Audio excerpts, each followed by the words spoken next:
ഇപ്പോഴത്തെ ഒരു സ്ഥിതി അനുസരിച്ച് നേരിയ മഴ ആണ് നമുക്കിപ്പം മുന്നിൽ കാണാൻ കഴിയുന്നത്.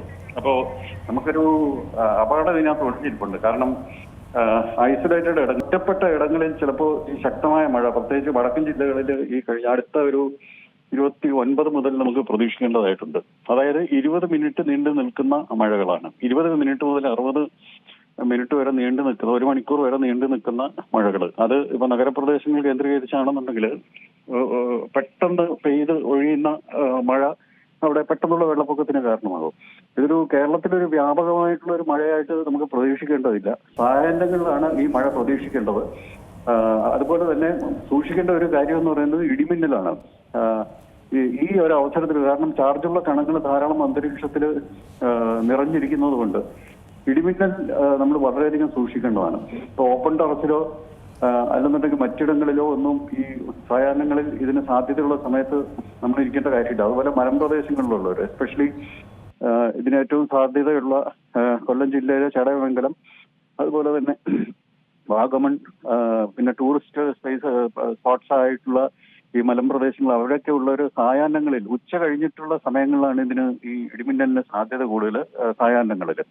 അപ്പൊ അത് സൂക്ഷിക്കണം. നമ്മൾ ധാരാളം അലർട്ടുകൾ നമ്മളൊക്കെ കാണുന്നുണ്ട്. പക്ഷെ എന്നിരിക്കലും വ്യാപകമായിട്ടുള്ള ഒരു ഇടിമിന്നൽ നമ്മൾ ഈ സമയത്ത് പ്രതീക്ഷിക്കണം. അതോടൊപ്പം തന്നെ മഴയും. ഇടുക്കി ജില്ലയിൽ ഈ 29 മുതൽ നമുക്കൊരു 2.5 ദിവസത്തേക്ക് ഈ മഴ നമുക്ക് ഒറ്റപ്പെട്ട ഇടങ്ങളിൽ പ്രതീക്ഷിക്കണം. വടക്കൻ ജില്ലകളിലും പിന്നെ ഇടുക്കി അനുബന്ധ മേഖലകളിൽ മഴ പെയ്യാനായിട്ടുള്ള സാധ്യതയുണ്ട്. നല്ല മഴ പെയ്യാനായിട്ടുള്ള സാധ്യതയുണ്ട്. അപ്പൊ അവിടെയും സൂക്ഷിക്കണം. ഈ മരങ്ങളൊക്കെ, ഈ ഒടിഞ്ഞു വീഴാറായിട്ടുള്ള മരങ്ങളൊക്കെ, അതിനടുത്തൊക്കെ താമസിക്കുന്നവരൊക്കെ സുരക്ഷിതത്വം പാലിക്കണം.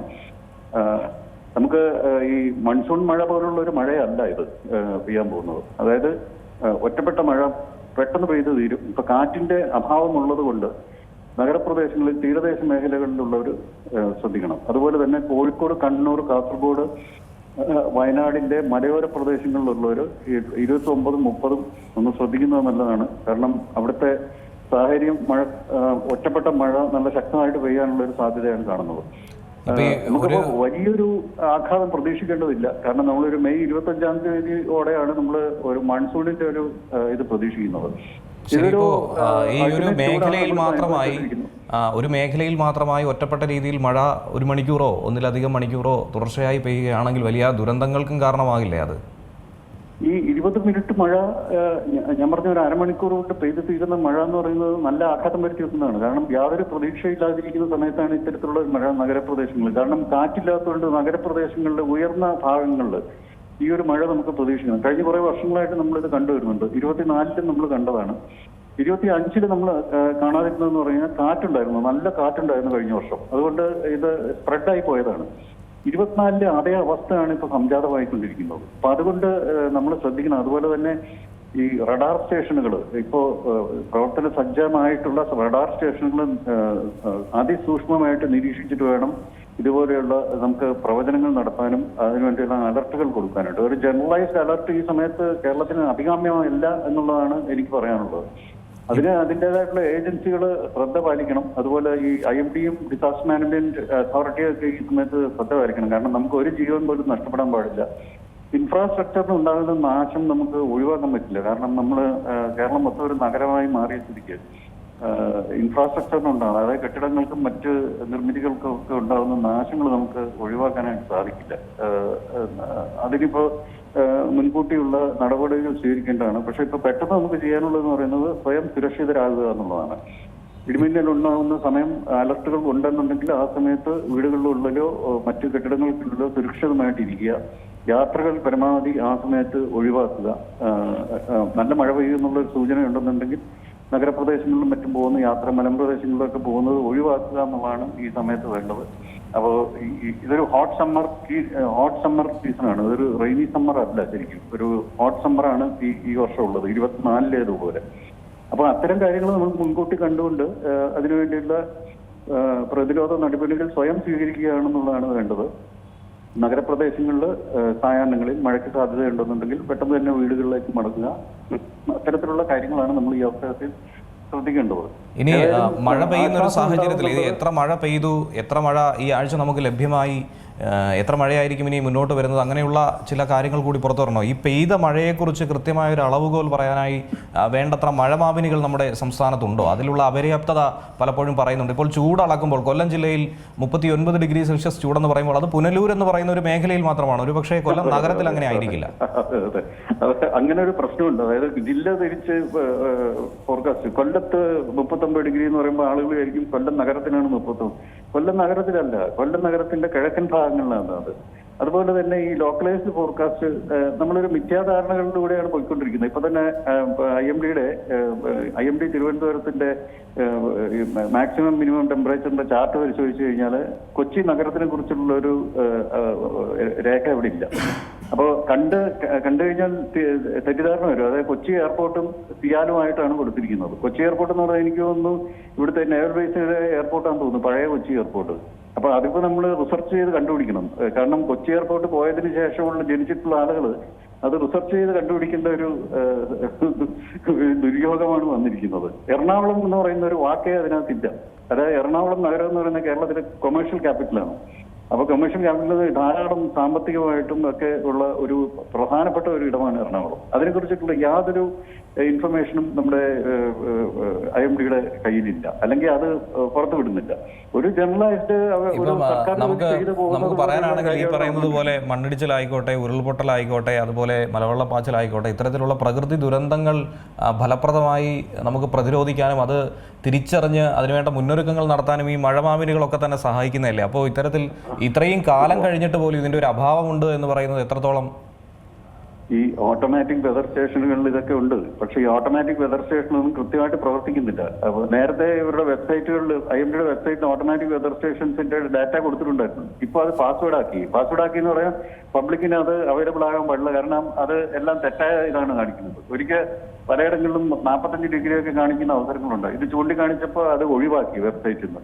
അതായത് ടാക്സ് പേയറുടെ പൈസ കൊണ്ട് ഉണ്ടാക്കുന്നതാണ് ഈ ഓട്ടോമാറ്റിക് വെതർ സ്റ്റേഷൻ. അത് കൃത്യമായിട്ട് ഈ രീതിയിലുള്ള അപകടം ഉണ്ടാകുന്ന സാഹചര്യങ്ങളിൽ അത് കൃത്യമായിട്ട് പ്രവർത്തിക്കുന്നു എന്ന് ഉറപ്പുവരുത്തണ്ടേ? അതിനുവേണ്ടിയല്ലേ നമ്മൾ ഇത്തരം സംവിധാനങ്ങളൊക്കെ ടാക്സ് പേയറുടെ പൈസ കൊടുത്തിട്ട് ഇങ്ങനെ ചെയ്യുന്നത്.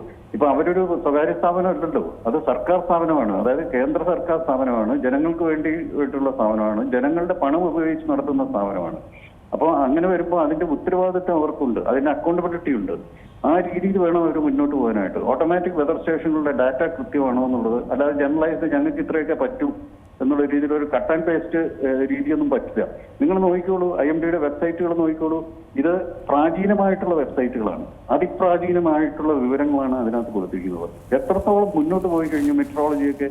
അപ്പൊ അതിന്റെ ഒരു ലാഞ്ചന പോലും ഇതിനകത്ത് കാണുന്നില്ല. കുറെ സാറ്റലൈറ്റ് പിക്ചറുകളും കുറെ ഡാറ്റയും കൊടുത്തുകൊണ്ട് ഫോർകാസ്റ്റ് ഒക്കെ സാധാരണ ജനങ്ങൾക്ക് മനസ്സിലാവുന്ന രീതിയിലല്ല അത് കൊടുത്തിരിക്കുന്നത്.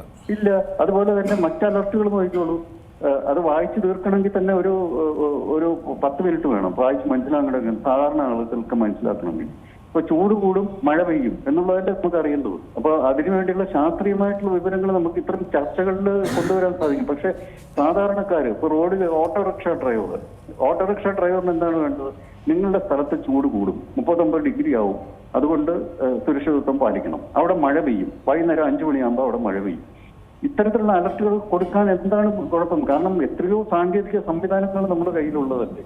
ഇപ്പോൾ വടക്കൻ മലബാറിൽ മഴ പെയ്യും എന്ന് പറഞ്ഞിട്ടുള്ള ഒറ്റ ജനറലൈസ്ഡ് ഫോർകാസ്റ്റാണ് നടത്തുന്നത്. ഏത് സ്ഥലത്ത്, അതായത് വടക്കൻ മലബാർ എന്ന് പറയുന്നത്, വടക്കൻ മലബാറിൽ എവിടെ പെയ്യും, മലബാറിൽ എവിടെയാണ് പെയ്യുന്നത്?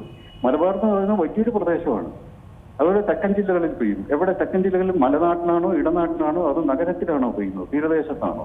ഇതൊക്കെ കൃത്യമായിട്ടുള്ള അലർട്ടുകൾ നമുക്ക് വരണം. ഞങ്ങൾ വെബ്സൈറ്റ് കൊടുത്തു, അല്ലെങ്കിൽ ഞങ്ങൾ അവിടെ ഫാക്സ് അയച്ചു. നമുക്കറിയാം ഓക്കിയുടെ സമയത്ത് ഫാക്സ് അയച്ച് വീട്ടിൽ പോയവരാണ് ഇവർക്ക്. ഓക്കി ഉണ്ടായപ്പോ ചീഫ് സെക്രട്ടറിക്കും ഡിസാസ്റ്റർ മാനേജറും ഫാക്സ് അയച്ചിട്ട് വീട്ടിൽ പോയവരാണ് ഇവർ. നമുക്കറിയാം എന്തൊരു വലിയ ദുരന്തമായിരുന്നു എന്നുള്ളത്. കാരണം അതിനുവേണ്ടിയുള്ള 24 മണിക്കൂറും സജ്ജമായിട്ടുള്ള ഇത്തരം സ്ഥാപനങ്ങൾ വെച്ചിരിക്കുന്നത്, സജ്ജമാകേണ്ടിയിരിക്കുന്ന സ്ഥാപനങ്ങൾ. അവരുടെ അതുപോലെ തന്നെ വയനാട് ദുരന്തം ഉണ്ടായപ്പോൾ അത് ഞങ്ങളുടെ റീച്ചിന് വെളിയിലാണെന്ന് പറഞ്ഞു. എവിടെ റീച്ചിന് വെളിയിൽ? അവരുടെ റഡാറിന്റെ ഇത് നോക്കിക്കോളൂ. കൂട്ടിക്കൽ ദുരന്തം ഉണ്ടായപ്പോൾ അവർ പറഞ്ഞു അതും റീച്ചിന് വെളിയിലാണ്. അവരുടെ തലയിൽ മഴ പെയ്ത്, അതായത് എറണാകുളത്തെ കളമശ്ശേരിൽ ഈ രീതിയിലുള്ള വളരെ ശക്തമായിട്ടുള്ള മഴ പെയ്തിട്ട് അതിനുള്ള അലർട്ട്, മഴ പെയ്തതിന് ശേഷം അലർട്ട് കൊടുക്കുകയാണ്. അങ്ങനെ ഒരു വിനോദം കൂടി അവരുടെ കയ്യിലുണ്ട്. അതായത് മഴ പെയ്തതിനു ശേഷം അലർട്ട് കൊടുക്കുക.